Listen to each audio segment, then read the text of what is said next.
Atenção! Começa agora uma teleaula de Física do ensino médio. Você vai assistir a teleaula de número 11. Bons estudos!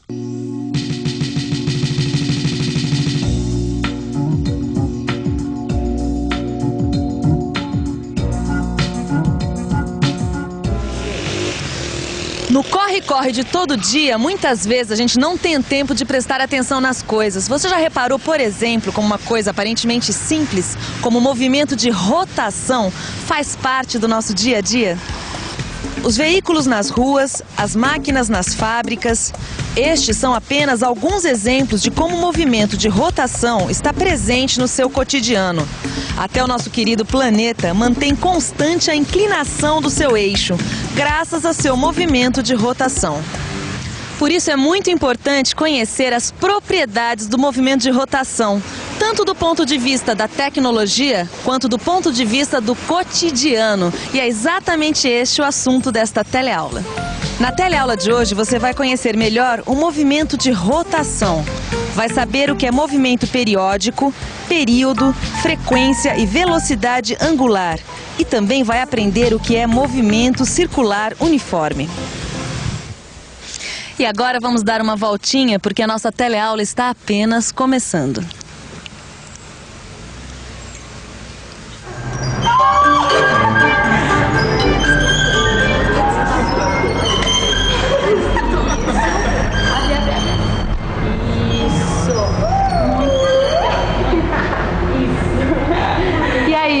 Gostou da experiência? Adorei, fiquei tontinha, mas foi super divertido. Só não entendi muito bem o que isso tem a ver com física. Pois tem tudo a ver. Você acabou de fazer uma demonstração experimental do princípio da conservação do momento angular. Eu fiz isso? Fez? Nossa, isso aqui é importante. Como é que é? Princípio da conservação do momento angular. Parece uma coisa difícil de entender, né? Mas na verdade é apenas uma forma complicada de explicar uma coisa razoavelmente simples. Por exemplo, o que você sentiu quando você estava girando? Aí eu senti uma coisa engraçada. Eu tava com aqueles pesos nas mãos. Quando eu encolhia os pesos assim, dava a impressão que a cadeira girava muito mais depressa. Mas não era uma impressão, você girava mesmo, por causa desse princípio que eu acabei de falar. E sabe por quê? Imagine um corpo girando no espaço sem nenhuma ação externa atuando sobre ele. Quanto mais concentrada a massa desse corpo estiver do seu eixo de rotação, mais rapidamente ele vai girar. E quanto mais a distribuição da massa se afastar do eixo de rotação, mais lentamente esse corpo vai girar. Peraí, deixa eu ver se eu entendi. Quer dizer que o que eu senti era real mesmo? Claro. Quando meus braços estavam esticados, eu girava mais devagar. E quando eu encolhia, eu girava mais depressa? Exatamente isso. Você nunca viu aquelas patinadoras que dançam numa pista de gelo? Ai, eu acho lindo! Então, é o mesmo princípio que está por trás. Uma patinadora pode não entender nada de física, mas ela sabe muito bem que encolhendo e estendendo os braços, ela pode regular a frequência de rotação do seu corpo em torno de si mesma. E a sua inclinação em relação à pista influi para que ela possa descrever círculos com maior ou menor velocidade. Puxa, hoje eu tô aprendendo muita coisa nova. Fala mais sobre rotação. Bom, a gente pode dizer também que a rotação é um movimento periódico. Se existe um movimento periódico na nossa vida, é ficar com essa sina de ficar consertando o pneu furado. Não, e justamente na hora que a gente estava no auge da nossa discussão sobre movimento periódico, né? Agora, eu vou ser honesto com você. Na verdade, eu ainda não entendi a diferença entre movimento de rotação e movimento periódico. Mas se real, Benedito. Uai, não entendi, Gil. Ó, já te expliquei mais de 1000 vezes. Tá bom, mas continuei sem entender. Movimento de rotação é o movimento periódico. Imagina esse pneu girando, certo? Tá. Durante esse movimento, cada ponto do pneu descreve circunferências continuamente. Tá certo? Tá certo. Então, ó, eu vou dar um exemplo melhor pra você aqui. Olha só. Eu vou colocar aqui uma marca no pneu, como se fosse uma referência.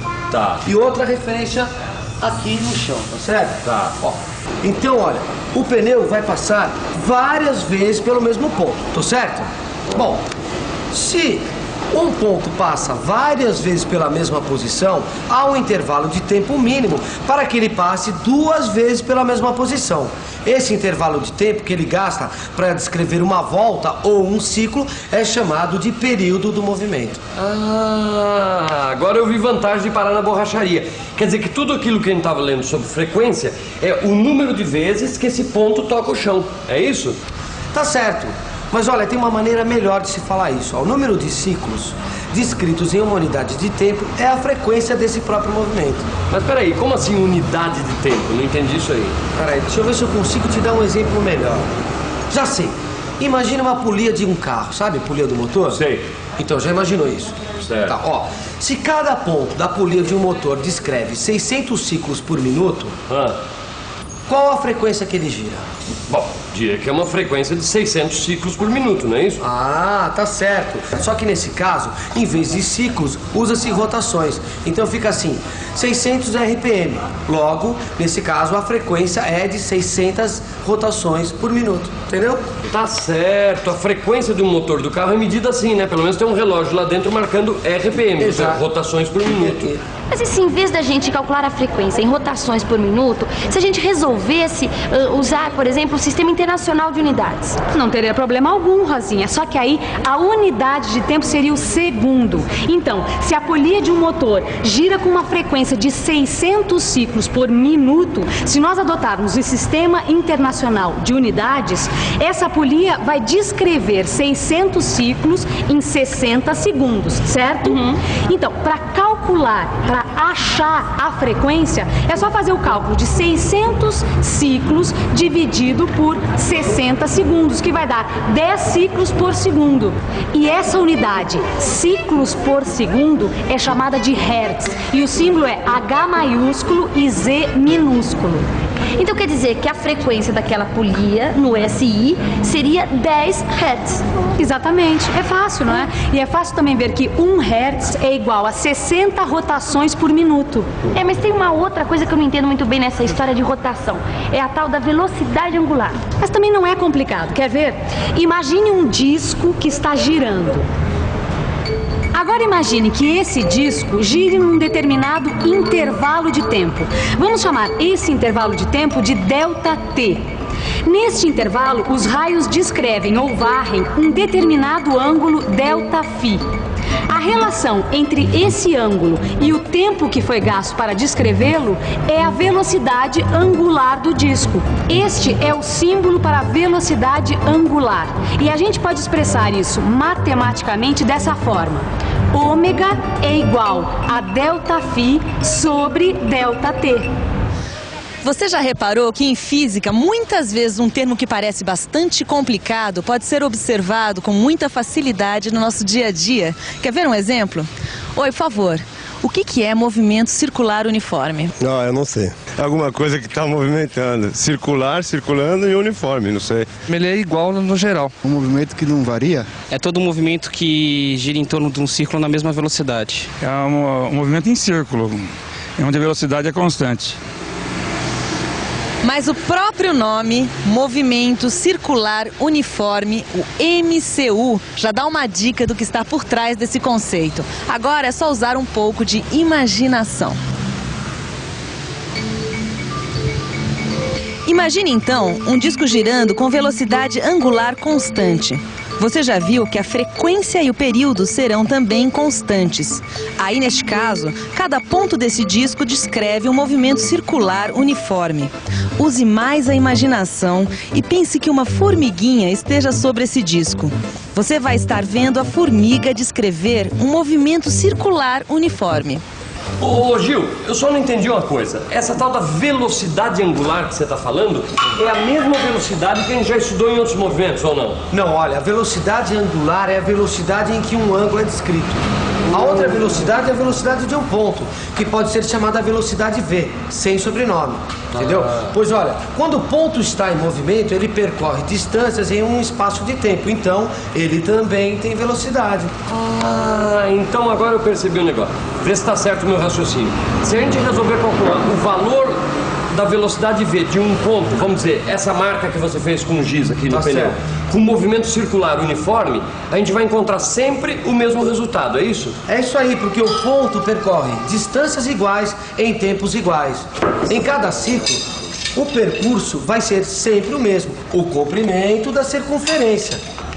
Então, o tempo gasto para percorrê-la também vai ser o mesmo, pois nesse caso, o tempo é o período, e o período no movimento circular uniforme é constante. Quer dizer que o período no movimento circular uniforme é constante? É, o período é constante, mas a velocidade não. A velocidade não é constante? Não. Isso é novidade pra mim, hein? É verdade. A velocidade de um ponto que descreve um movimento circular uniforme apresenta características ainda não vistas até aqui. Apesar de ter sempre o mesmo valor numérico, essa velocidade não é constante porque sua direção e sentido variam continuamente. Observe que em A velocidade está orientada da direita para a esquerda. Em B, de cima para baixo. Em C, da esquerda para a direita. E em D, de baixo para cima.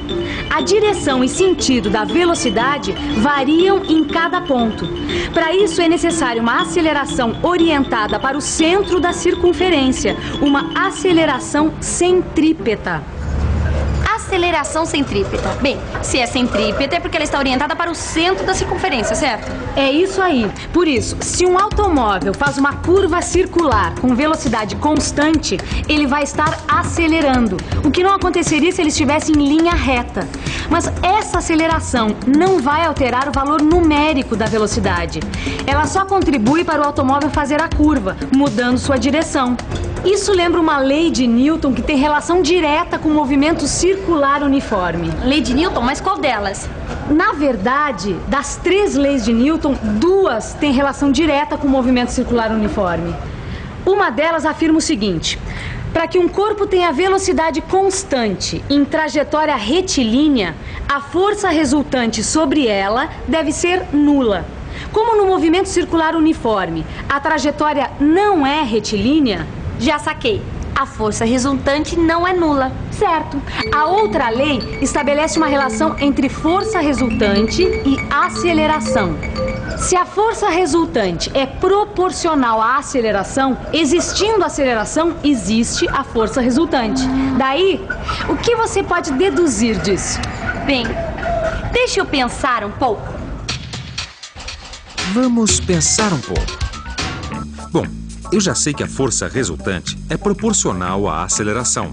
Existindo a aceleração, existe força resultante. Ah, e se a aceleração é centrípeta, ou seja, orientada para dentro, a força resultante também será orientada para o centro da circunferência. Isso mesmo, a força resultante também é uma força centrípeta. É isso aí. É importante saber que a força centrípeta é a resultante de todas as forças que agem sobre um corpo. Pode ser o próprio peso do corpo, ou a força de atrito entre o corpo e o plano, e muitas outras coisas. Para você ter uma ideia de como a física está presente no nosso dia a dia, saiba que as curvas de uma estrada mal construída, ou seja, as curvas de uma estrada sem a inclinação adequada, são as responsáveis por muitos acidentes. Por isso que as pistas dos autódromos, as boas estradas e as boas avenidas têm as suas curvas inclinadas. Isso é feito para que os motoristas não dependam apenas do atrito para fazer a curva. Assim, a reação da pista sobre o veículo é inclinada, o que ajuda a aumentar o valor da força resultante que exerce o papel de força centrípeta. Se não fosse assim, o motorista só poderia contar com a força de atrito na hora que fosse fazer as curvas. Neste e muitos outros casos, o conhecimento das leis físicas do movimento de rotação é fundamental. Você sabia, por exemplo, que a maioria das máquinas domésticas e industriais tem a base do seu funcionamento no movimento de rotação? Mas isso fica para um outro dia, porque agora nós vamos dar mais uma voltinha e voltar para o começo da teleaula para fazer a revisão. E atenção, se liga aí que é hora da revisão. Na teleaula de hoje, você conheceu os vários aspectos do movimento de rotação. Viu que o movimento de rotação é um movimento periódico e conheceu os conceitos de período e frequência. Aprendeu sobre o movimento circular uniforme e sua lei angular. e viu que é impossível existir um movimento circular sem a força centrípeta. Hoje você viu que o movimento de rotação tem grandes implicações no seu dia a dia. Agora chegou a hora de você pegar para valer no seu livro de física. Lá você poderá aprofundar tudo que a gente viu, tá bom? Então até a próxima e tchau!